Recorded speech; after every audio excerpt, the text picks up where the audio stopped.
Buenas tardes, Día Político por TSI. Hoy es 15 de septiembre. Hoy celebramos los 201 aniversario de Independencia Patria. Usted vio todo el despliegue cívico-patriótico desde horas muy tempranas aquí en la Corporación Televicentro y por supuesto todo lo que engalanó los institutos y centros educativos. Saludos a mis dos distinguidos invitados. Abogado Saúl Huesos, un gusto tenerlo aquí en el programa. ¿Cómo está? Bueno, gracias por invitarnos, gracias a sus presidentes y al amigo Octavio, que es un placer verlo de nuevo. Perfecto. ¿Cómo está, abogado Octavio Pineda? Gracias, Ramón, por la invitación. Un placer estar con el colega y amigo Saúl Hueso y aprovechar esta oportunidad, Ramón, para desearle al pueblo hondureño un feliz aniversario de independencia. Nosotros somos un país en construcción, una democracia en construcción, pero obviamente es importante celebrar esta efemérides de nuestra nación. Mire, usted comenzó prácticamente con el título del programa que tenemos hoy. ¿Y a qué se expone la democracia en Honduras? Así es la pregunta. ¿A qué se expone la democracia de Honduras en el marco del actual juego político? Comienzo con usted, abogado Saúl. Bueno, mire, la democracia nuestra, como usted bien decía, está en construcción. El problema es que no sabemos qué estamos construyendo, porque hoy hacemos una cosa, cada 4 años estamos inventando o a veces reinventando. La democracia nuestra necesita fortalecerse en varias líneas. Una, apartarnos del analfabetismo político que prima en los mismos políticos. 2, en alguna medida, hablar de ética política y estética política, porque aquí, en alguna manera, varias personas participan en política, pero con poca ética. Y no digamos sus discursos que dejan mucho que desear cuando se exponen al público.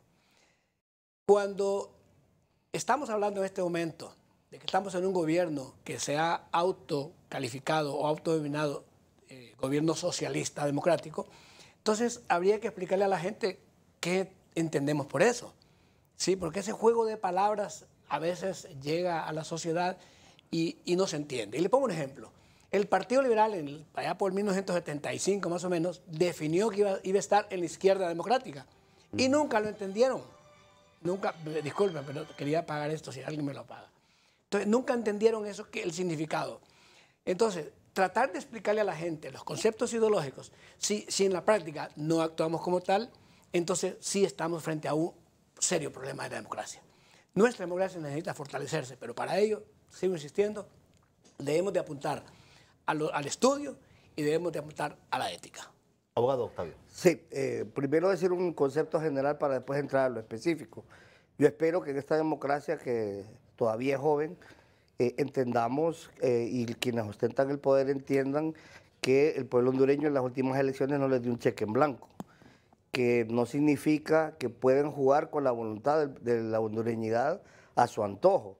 Y esperamos, es la aspiración del pueblo hondureño, que la medicina no vaya a salir peor que la enfermedad, porque el pueblo hondureño salió a votar para eliminar 12 años de prácticamente una dictadura de Juan Hernández, pero no para sustituirla por otra de la familia Zelaya o del Partido Libre. Creo y concuerdo con Saúl el hecho de que tenemos que definir qué es lo que queremos como nación, qué sistema es el que realmente vamos a seguir. Porque yo veo dicotomías y veo confusiones y ambigüedades en la misma administración. Se habla de socialismo, pero todavía se actúa como gobierno, como un gobierno neoliberal. Segundo, el tema de la ética política que se mencionó es indispensable. Creo que quienes ostentan los poderes del Estado deben comprender que la Constitución señala en su artículo 4 que los poderes son independientes. Correcto. Y que se deben mantener independientes por el beneficio de la nación. Así que yo veo en el horizonte una bruma todavía sobre qué va a pasar con nuestra democracia, porque siento algunos elementos que nos van indicando que el camino que se ha escogido no sea precisamente el correcto. Ahora, en esta democracia joven, como dice el abogado, pero una democracia que desde el 81. Después vino el proceso democrático, el primer proceso eleccionario en el país, donde quedó como presidente don Roberto Suazo Córdoba. Pero ¿qué ha pasado desde esa fecha hasta hoy en día, abogado Saúl Hueso? Es que los que han manejado la política en el país no entendieron el concepto democrático, fue más para beneficio propio de sus partidos políticos, de sus familias. ¿Qué es lo que ha pasado? Mire, voy a poner un ejemplo, el que usted ingresa a la iglesia todos los días, no lo hace católico, lo hace evangélico. Evangélico. ¿Cierto? Entonces, ¿qué ha pasado? Que aquí muchas personas se autodenominan que vivimos en una democracia, pero ellos no son demócratas. En todas sus instituciones. Usted va a los sindicatos, va a las juntas de agua, va a los mismos partidos democráticos y no hay democracia. Hay atropellos a las personas que piensan distinto. En el partido al cual yo pertenezco con todo orgullo y desde hace mucho tiempo, han habido atropellos, ¿verdad? Yo soy miembro desde hace mucho tiempo, en su momento, de la ALIPO, la Alianza Liberal del Pueblo, que fue destruida o dividida por el mismo Partido Liberal, por las personas que pensaban distinto a nosotros. Fundamos el M-Líder y aquí está la historia que seguimos navegando solos, porque en alguna medida cuando usted expone las cosas de frente, a la gente no le gusta. Entonces, ¿qué pasa en nuestro país? Los que han, y usted puso ahí el juego político, el problema es que los que han detentado el poder lo han hecho para sus propios intereses, para su beneficio. Aquí no se puede negar que hay personas que han llegado al poder y se retiran con dinero. O sea, no llegaron a servir, sino a servirse. Y la historia está clara, ahí no es necesario ponerle nombres.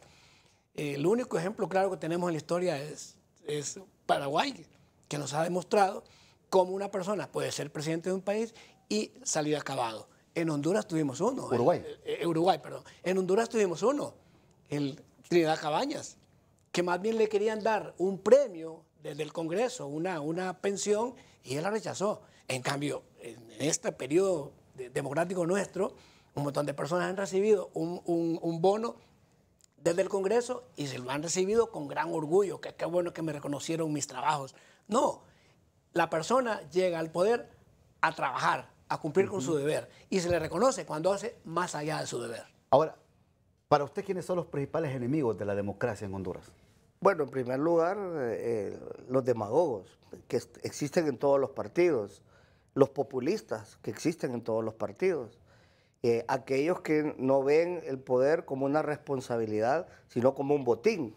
Es decir, llegan al poder a repartirse el poder, a repartirse los beneficios del poder. Y si somos objetivos de nuestra historia, claro que hay cosas buenas, pero siempre resalta lo negativo.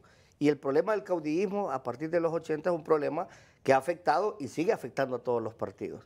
A pesar de que se acabaron aquellos grandes líderes carismáticos, con discursos floridos y con discursos muy puntillosos, los líderes actuales siguen siendo caudillistas. Y el problema del caudillismo es que la persona que ostenta el poder o que tiene el poder en un determinado partido se siente dueño de la institución, se siente dueño del poder.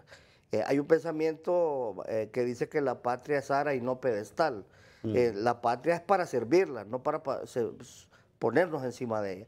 Y desafortunadamente quienes han ostentado el poder del 80 hasta nuestros días, en mayor o menor medida no han logrado entender que para construir una nación fuerte se necesita dejar a un lado un poco esa visión personalista, ese culto a la personalidad que algunos políticos crean alrededor suyo, y centrarse en los problemas que son más importantes para la ciudadanía, para el pueblo hondureño, que están ahí y que nos van a seguir persiguiendo si no lo atacamos con certeza y con un sentido real de lo que debe hacerse para desarrollar Honduras. Voy a la primera pausa y yo le pregunto a mis invitados esta tarde para que me contesten.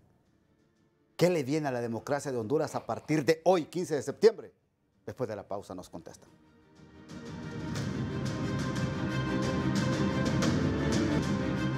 ¿Qué le viene a la democracia hondureña a partir de hoy, de esta fecha que celebramos 201 aniversario de independencia patria? Abogado Hueso. Bueno, poder establecer qué viene sería o ser un pitonizo o ser proyecciones políticas. No tendría más sentido. O sea, le viene a Honduras si nosotros realmente no estamos preparados para que los que nos gobiernan sean transparentes, que rindan cuentas y que nosotros como ciudadanos podemos ser unos verdaderos veedores, entonces nos vienen cosas insospechadas. Se habla mucho del manejo del presupuesto. Mire cómo se ha incrementado el presupuesto exageradamente y nos preguntamos, ¿y si no hay dinero? ¿Por qué un presupuesto grande? Si yo no tengo dinero, no me voy a alquilar una casa a Las Lomas, me voy a tener que quedar en el barrio donde vivo. Entonces, cosas como esas se podemos preguntar. La otra es la insistencia de cómo se están manejando los poderes del Estado. Decía el abogado Octavio, amigo y correligionario, que el artículo 4 establece claramente esa división de poderes, pero en Honduras en los últimos tiempos no ha existido legalmente, ¿sí? Pero en la práctica no ha sido así. Siempre desde el Ejecutivo se ha dado órdenes. Y pongamos un ejemplo. Van a enviar el presupuesto al Congreso. El Congreso, les aseguro que va a pedir dispensa de debates, porque lo que aquí es interesante, se le dispensan debates. Y lo que no tiene trascendencia, sí se discute 3 veces. Hacemos todo al revés. Hemos invertido los valores. Entonces tenemos que hacer cambios serios. Pero yo le digo, es una frase de un cantor que me gusta usarla, es muy dura, muy fuerte, pero es bueno decirlo. La sociedad hondureña se merece lo que tiene, dijo alguien por ahí. No, es que la educación nos ha llevado a merecernos lo que tenemos. ¿Y saben por qué? Porque dice un cantor, la culpa no es del cerdo, sino del que lo alimenta. Si nosotros como sociedad seguimos eligiendo lo mismo para lo mismo, vamos a tener siempre lo mismo. Aguado. Sí, yo creo que se le avecina un periodo de gran incertidumbre a la democracia hondureña y al pueblo hondureño. Primero por la forma en que se empieza a manejar el poder. Ya vimos que la conformación del Congreso se hizo de manera ilegal, lo cual puede crear en determinado momento una crisis constitucional. La selección de los miembros de la Junta Nominadora fue un proceso contendido y sigue siendo un proceso contendido. La ley del Consejo Nacional de Seguridad nos crea preocupaciones porque se pretende crear un superpoder con un supersecretario ejecutivo que realmente tiene facultades o se le conceden facultades que solo le pertenecen al Ejecutivo. Y vemos en el ambiente político como trasfondo, como telón de fondo, el tema de la Asamblea Nacional Constituyente, que es donde yo creo que los que ostentan el poder en el momento nos quieren llevar. ¿Para qué? Para precisamente destruir la Constitución del 82 y poder quedarse en el poder más allá del periodo constitucional que señala la Carta Magna. Es decir, estamos viviendo lo mismo que pasó con Juan Orlando, pero pintado de otro color. Y eso sí es preocupante para la sociedad hondureña, porque yo creo que el pueblo hondureño ya no aguantaría más una situación de este tipo y nos podría llevar incluso, Dios no lo quiera, a una guerra civil. Ahora, ¿qué más puede mandar el Ejecutivo, abogado Hueso, al Congreso Nacional en el marco de esta democracia que tenemos en el país? Bueno, fíjate que el Ejecutivo no tiene iniciativa de ley para empezar, lo hace a través de sus ministros. Correcto. Pero en el gobierno anterior se creó un decreto en el cual le daban toda esa potestad que el Congreso delegaba en el Ejecutivo esa cuestión, y este gobierno lo ha seguido ese decreto. O sea, estaba malo en su momento, pero cuando ahora sí conviene hay que utilizarlo.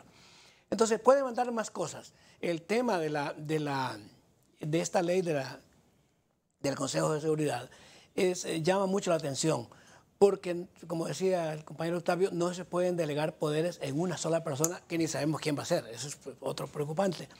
Segundo, aquí no se ha dado a entender, nos quieren envolver con mentiras. No dices que no pueden estar los 3 poderes ahí porque el Ejecutivo los dirige y no puede estar encima de ahí porque la Constitución dice que son independientes. Mire, pamplinas. Si nosotros 3 fundamos una sociedad y ponemos la misma cantidad de dinero, somos iguales, pero alguien tiene que dirigirla. Claro. Alguien. Entonces, en ese es el consejo que, según la ley, lo dirige el Ejecutivo, pero no es que le va a dar órdenes a los otros 2 poderes, no es que los va a tener de subalternos, como nos dan a entender que puede ser la razón por la cual los retiran del Consejo y que por eso van a cambiar la ley. Ahí hay un trasfondo que debemos no adivinar, sino debemos analizar para poder establecer cuáles son las intenciones que se tienen. Si realmente quieren darle poder a una sola persona o concentrarlo, recordemos, nos decía el Lord Acton, que el poder absoluto corrompe absolutamente, así que no podemos darle poderes absolutos a nadie. Ahora, aquí en el programa lo decía don Ramón Castillo esta semana, que vienen monedas a cambio, o monedas de cambio, como lo queramos interpretar, en este tipo de negociaciones, tanto en Corte Suprema de Justicia como en el Consejo Nacional de Seguridad y Defensa. ¿Cómo lo interpreta usted? Sí, obviamente la conformación de la Corte en este momento es sui generis porque están involucrados 3, 4 partidos. El pueblo hondureño no le dio poder absoluto a la bancada de Libre en el Congreso para poder elegir ellos directamente con mayoría la Corte Suprema.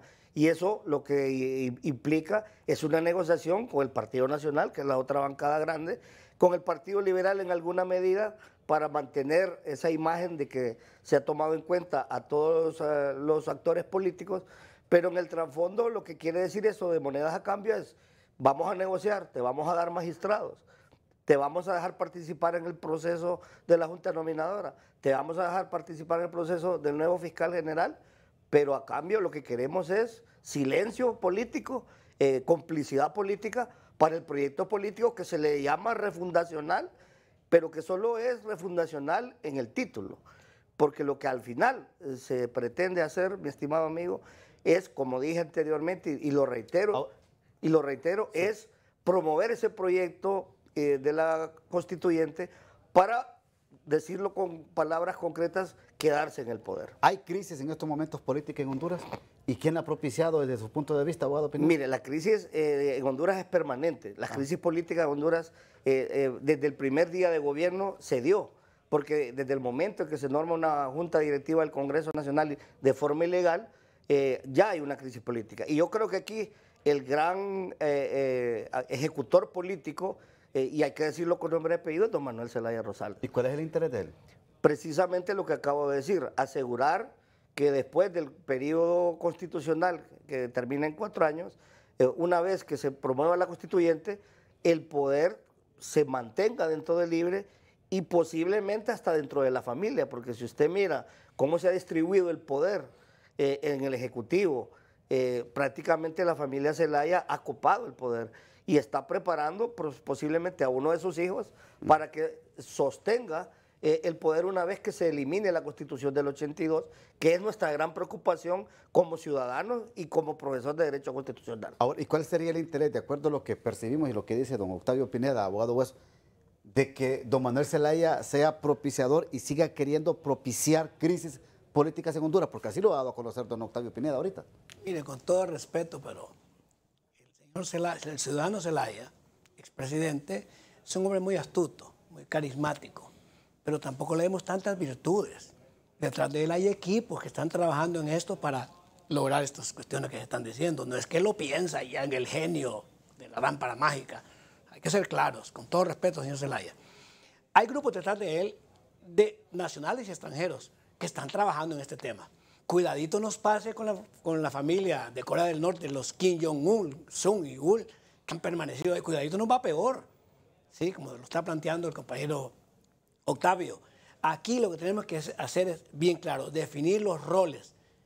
Él, según tengo entendido, es asesor del Ejecutivo, ¿sí? Pero ataca a un designado presidencial. Es como que yo venga a trabajar aquí a este canal y venga a atacar a un empleado de aquí o a algún ejecutivo. Lo seguro que hará el dueño del canal es correrme de inmediato.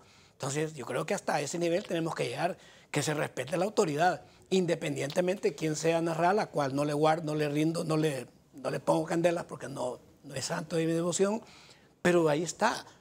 Quieramos o no, forma parte del gobierno y hay que respetarle su investidura. Entonces, ¿cuál es la preocupación real? Que se haga una constituyente, elaboren un instrumento que seguramente ya está redactado, y se los puedo asegurar que ya está redactado. Yo me propuse a redactar con un equipo de personas algo y me dijeron que no me metiera en eso. Pero, porque ya había. Seguro que ya hay. Y no fue redactado aquí.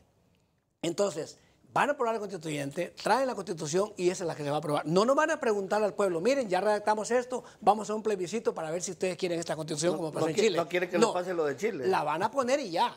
En el 82, ¿qué fue lo que pasó? Las constituyentes, ahí estuvo el papá de mi amigo, eran constituyentes, aprobaron una constitución y la pusieron en práctica. No nos preguntaron a los hondureños si estamos de acuerdo, claro, van a decir, no existían los mecanismos de participación ciudadana como el plebiscito y el referéndum. Por lo tanto, por eso es que se aplicó.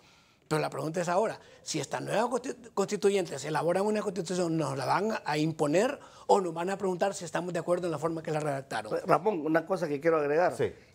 La suspicacia que nos da que se haya aumentado en 30.000 millones el presupuesto de la República y que se hayan dedicado de ese presupuesto alrededor de 500 millones a consultas para plebiscito y referéndum, ya nos da un indicio para dónde camina la cosa. Es decir, 31.000 millones en un país que supuestamente entraba con este gobierno en un periodo de austeridad. Es una contradicción total. En un presupuesto deficitario que nunca ha sido un presupuesto eficiente y que se está manejando y se ha manejado de manera política. Ahora, antes de irme a la pausa, en un minuto, ¿usted cree que ya esté redactada Sí, la nueva Constitución? comparto con lo que dice el colega Saúl Bueso. Ni siquiera ha sido redactada aquí. Posiblemente, como es costumbre en Honduras, es copiada de otro lado. Pero Y usted ha escuchado que ya existe. entiendo que igual existen personas ya trabajando en ese proyecto, que ya tienen un primer borrador y que obviamente lo han mantenido ahí porque están esperando el momento político adecuado para sacarlo a la luz pública. Vamos a la pausa, ya regresamos. Bien, con este tema del Consejo de Defensa y Seguridad, ¿cuál es el objetivo de reformar la ley, abogado Bueso? Bueno, es tener control total del poder. Miren, usted preguntaba si nosotros sabemos si hay una constitución. Estamos asumiendo que la hay por la forma en que actúan. Ajá. Y le pongo un ejemplo. Si hay un tubo de poliducto, se llama, ¿no? De unos 5 metros. Si por un lado entra un ratón y por otro lado entra un gato, y usted oye un crujido y un maullido dentro, ¿qué es lo que piensa? Que ahí el gato se comió el ratón. Eso es lo que, no lo ha visto. Pues no le consta, está metido en el tubo, pero usted piensa que eso es porque la lógica le indica que para ahí va la cuestión, no es al revés, no es que el ratón se comió el gato. Entonces lo mismo pasa en estos casos. Cuando no hay transparencia, cuando no hay rendición de cuentas, usted tiene que hacer sus propias conclusiones en base a los elementos que le están practicando. Y si ellos ya están insistiendo en su constituyente desde la campaña, es que seguramente ya tienen los candidatos constituyentes y la constitución redactada. A mí lo que me preocupa, Ramón, es el hecho de que ya vemos indicios de que en alguna medida este Estado se puede convertir en un Estado policial, así como lo hizo Juan Orlando Hernández. Porque precisamente ese Consejo Nacional de Defensa y Seguridad para eso sirvió y para eso les puede servir a las actuales autoridades.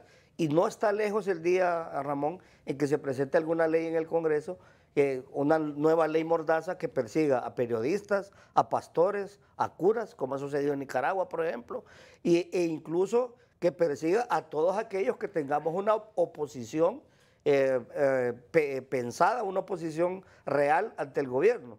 Y un elemento más, el hecho de que en el Ministerio Público existe una superfiscalía que fue colocada precisamente por los quienes ostentan el poder, nos da un indicio que esa misma persona puede ser el instrumento para perseguir a aquellos opositores al régimen. Bueno, un Estado policial, dice Octavio, en 15 segundos por el tiempo. Podría darse, pero yo quisiera pensar que no lo estén pensando y si lo han pensado que no lo vayan a ejecutar, porque también hay que reconocer que no es el pueblo hondureño no es el mismo pueblo nicaragüense. Bueno, gracias, señores. Muchas gracias, Ramón. Y a propósito, ¿quiénes son los interlocutores del Partido Liberal en Mire, el Congreso? yo creo que se ha cometido un error. En el Congreso Nacional, el interlocutor válido para mí es una persona de experiencia, ecuánime, el abogado José Alfredo Saavedra. Ah, bueno. Y en el Consejo Central Ejecutivo, pues obviamente todos sabemos que existen problemas ahí de gobernabilidad, porque la persona que está a la cabeza no tiene el consentimiento de todo el partido. Bueno, no quiere, solo da la figura,